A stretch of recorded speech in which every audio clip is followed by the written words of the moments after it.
నామినేషన్ల సమయం దగ్గర పడుతున్న వేళ అభ్యర్థుల ఎంపికలో తెలుగుదేశం వేగం పెంచింది. ఎమ్మెల్యే అభ్యర్థులను చాలా వరకు ఖరారు చేసిన చంద్రబాబు పార్లమెంటు సీట్లపై దృష్టి సారించారు.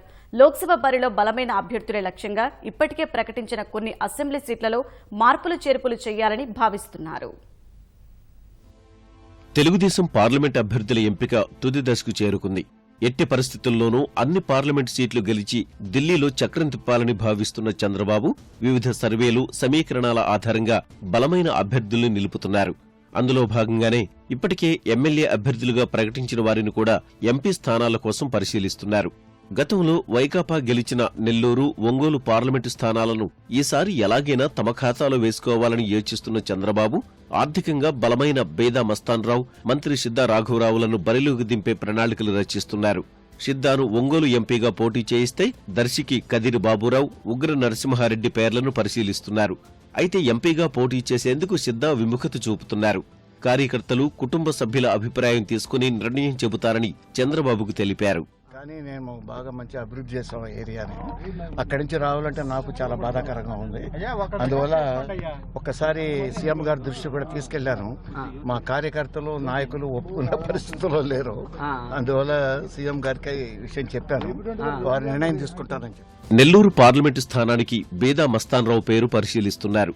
ఒంగోలుకు సిద్ధా రాఘవరావు విముఖత చూపితే అక్కడి నుంచైనా మస్తాన్రావు పోటీ చేసే అవకాశముంది.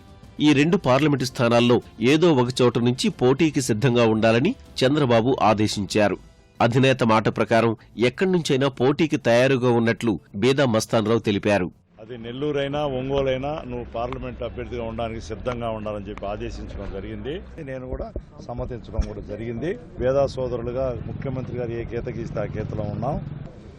కావలి నియోజకవర్గ అభ్యర్థిని గురించి కూడా, శాసనసభ అభ్యర్థిని గురించి కూడా ఎవరుంటే బాగుంటుందని చెప్పి కూడా నన్ను అడిగినప్పుడు అది మీరే నిర్ణయిస్తే బాగుంటుంది సార్.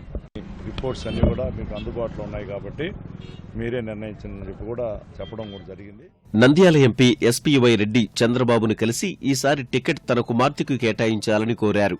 ఐబీఆర్ఎస్ ద్వారా సర్వే చేయించి నిర్ణయం తీసుకుంటామని చంద్రబాబు హామీ ఇచ్చినట్లు ఎస్పీవై రెడ్డి తెలిపారు. సర్వే చేపిస్తామన్నారు. ఎంపీ గురించి సర్వే చేపిస్తున్నాడు. అదే సర్వే చేపిస్తామని చెప్పాడు. ఆయన పేరు, నా పేరు చేయండి, ఎవరికి బాగుస్తే వాళ్ళకి ఇచ్చేసేయండి. పార్టీ 25 సీట్లు గెలిచాలి కదా Telugu Desam party. You can't take the risk. ఎవరికి మెజారిటీ, ఎవరికి బాగుందని ఫేవర్గా వస్తే వాళ్ళకి ఇచ్చేసేయండి అంతే. నరసరావుపేట లోక్సభ సీటును తిరిగి రాయపాటి సాంబశివరావుకే కేటాయించారు. రాజమహేంద్రవరం లోక్సభ స్థానానికి బొడ్డు భాస్కర రామారావు, గన్ని కృష్ణల పేర్లు పరిశీలిస్తున్నారు. పరబాక లక్ష్మి దంపతులు త్వరలోనే తెలుగుదేశంలో చేరనున్నారు. వారిలో ఒకరికి తిరుపతి లోక్సభ స్థానం ఖరారు చేసే అవకాశముందంటున్నారు. శ్రీకాళహస్తి అసెంబ్లీ సీటుపై ఉత్కంఠ కొనసాగుతోంది. బొజ్జల గోపాలకృష్ణారెడ్డి పోటీకి దూరంగా ఉన్నందున ఈసారి తనకు అవకాశం ఇవ్వాలని ఎస్సీవీ నాయుడు కోరుతున్నారు. అదే సమయంలో బొజ్జల కుమారుడు సుధీర్ కూడా సీటు ఆశిస్తున్నారు.